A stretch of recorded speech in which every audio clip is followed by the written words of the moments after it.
C'est pour le mois de février que nous avons prévu le fameux lancement que nous pouvons déjà appeler un tour du monde.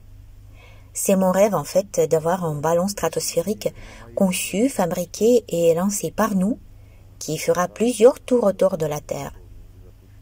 Je pense que c'est tout à fait possible en février, compte tenu de la météo et des résultats que nous avons obtenus lors des lancements d'essais en usine. Donc, je pense que oui. On va développer un peu ce sujet.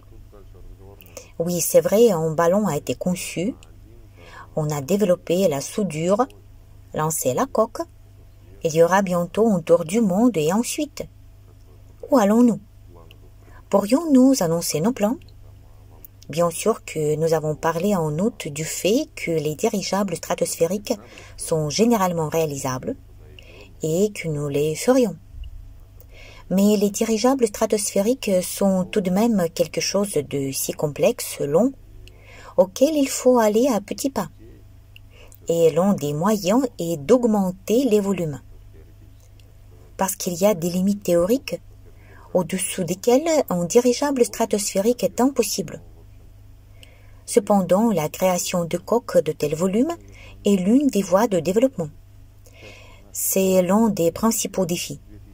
Maintenant, nos coques ont un volume de 2000 m3 et les capacités technologiques que nous avons maîtrisées ces derniers mois nous permettent de fabriquer des coques de plusieurs milliers de mètres cubes.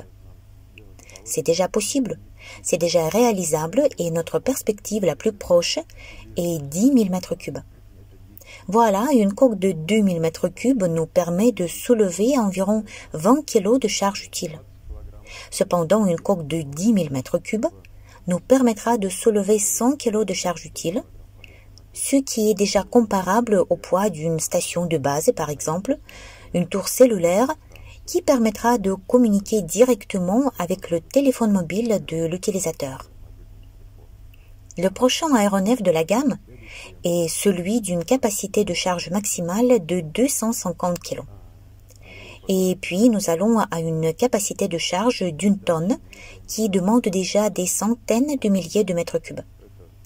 Et nous supposons que ce soit la valeur à laquelle il sera déjà possible d'installer des moteurs.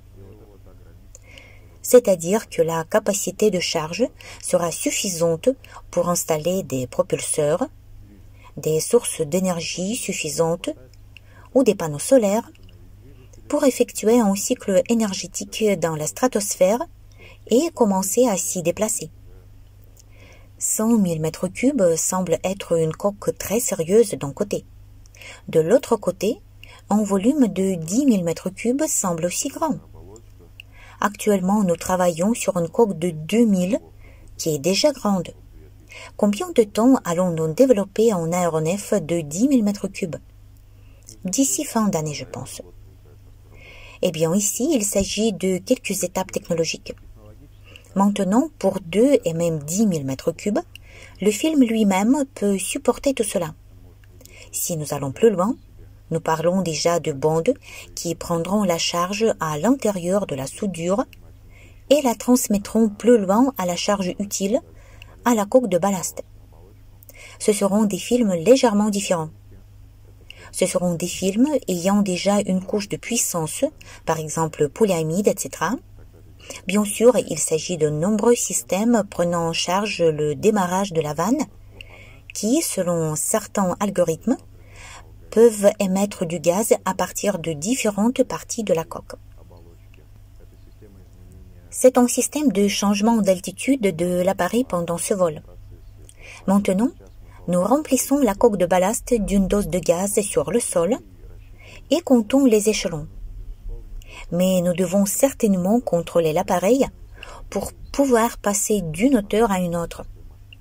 Et c'est un système de ballast, c'est-à-dire un système de pompage et d'évacuation du gaz de la coque de ballast, qui nous permettra de le faire. Évidemment, en passant vers de grands volumes, nous devons réduire la masse spécifique de la coque de ballast, parce qu'avec l'augmentation du rayon, la charge sur le mètre linéaire du tissu de la coque de ballast augmente inévitablement. Et nous devons en même temps ne pas augmenter la masse de la coque de ballast, mais au moins la maintenir dans les mêmes limites par rapport à son volume. Et c'est l'un des principaux défis du passage. Je réfléchis. Je me demande quand ce sera fini. À un moment donné, tu vas mettre déjà 2 coques de ballast, puis 3 ou 4. Tu ne peux pas l'agrandir infiniment. Non, je ne peux pas augmenter infiniment le diamètre. Soit je vais devoir réduire mon appétit en accès de flottabilité. Parce qu'en fait, je le compense. J'ai 1 kg d'excès de flottabilité, donc j'ai besoin d'une coque de ballast qui le compensera. Si j'ai 200 kg d'excès de flottabilité, ou alors ajouter simplement une coque d'accélération pour qu'elle monte plus rapidement. Oui, en effet, lors des premiers lancements, par exemple notre lancement en 2023, c'était comme ça. Nous avions un excès de portance de seulement 800 grammes que nous devions compenser. Et pour que l'aéronef puisse prendre de l'altitude, pas durant de nombreuses heures, que cela ne prenne pas 5 ou 6 heures, nous avons mis la coquille de départ. Sinon, nous n'aurions tout simplement pas ouvert le ciel pour le décollage. La coque en latex ordinaire a également été remplie d'hélium pendant le premier lancement que vous avez vu. En fait, nous avons essayé de le faire en direct. Cette coque en latex tire l'aéronef principal à la bonne hauteur en l'accélérant simplement. Et à une certaine hauteur estimée, cette coque éclate et le ballon lui-même arrête son accélération. Peut-être qu'il monte encore un peu et puis à une hauteur donnée continue son travail. Voici la technologie. Développé en aéronef de 10 000 m3 avec une capacité de charge de 100 kg avec une coque de ballast de manœuvre au cours de l'année 2025. Oui, c'est notre objectif. C'est un objectif très ambitieux. C'est vrai, même en ce qui concerne la coque de 2000 m3, c'est le premier grand ballon à la dérive prolongée développé en Russie. 10 000 m3, c'est ambitieux. Ce sont les Japonais qui avaient la plus grosse coque, non ? Eh bien, en Union soviétique, des coques de plusieurs centaines de milliers de cubes ont également été fabriquées, autant que je sache. Il s'agissait de 200 000 m3, un ballon de l'URSS, et il y avait aussi un ballon Oso-Aviakim. Ils étaient en mesure de monter plusieurs tonnes. Il y avait même une capsule pour les gens. C'est déjà un aéronef assez sérieux. Et sur ces ballons, de nombreux records de hauteur ont été établis pour l'époque. Cependant, il y a eu de tristes événements liés à ces aéronefs lorsque des gens se sont retrouvés dans ces capsules. C'était en 1934. Eh bien oui. Quand ils ont commencé, il y avait différentes coques. Elles se sont parfois déchirées au départ. Une colonne de gaz, c'est comme une colonne de liquide qui crée une pression. Si par exemple, lors du remplissage de la coque, cette bulle de gaz est apparue en bas, mais plus haut la coque s'est collée, il se remplit progressivement et à un moment donné, le gaz monte plus haut dans la coque qui se déchire simplement par cet impact. C'est-à-dire qu'il y a beaucoup de nuances ici. Lorsque nous avons testé la coque dans le hangar en le remplissant d'air, nous avons pu sentir combien de processus vibratoires différents étaient en cours dans cette coque. Lorsque vous essayez de la soulever par le câble de suspension, il y a presque 2,5 tonnes d'air là-dedans. C'est une énorme inertie et sur cette coque, les oscillations divergent. Elles se calment après 10 ou 20 minutes. Cela se sent directement sur la tension du câble. Et pendant le décollage, le volume de l'aéronef change, sa forme se modifie à différentes altitudes, car la densité de l'air change, il y a des flux turbulents. Et comment estimer toute cette aérodynamique? C'est aussi une certaine tâche qui est assez difficile. En général, il y a beaucoup de nuances dès que nous parlons de lancement similaire, et plus le volume est grand, plus les nuances sont importantes.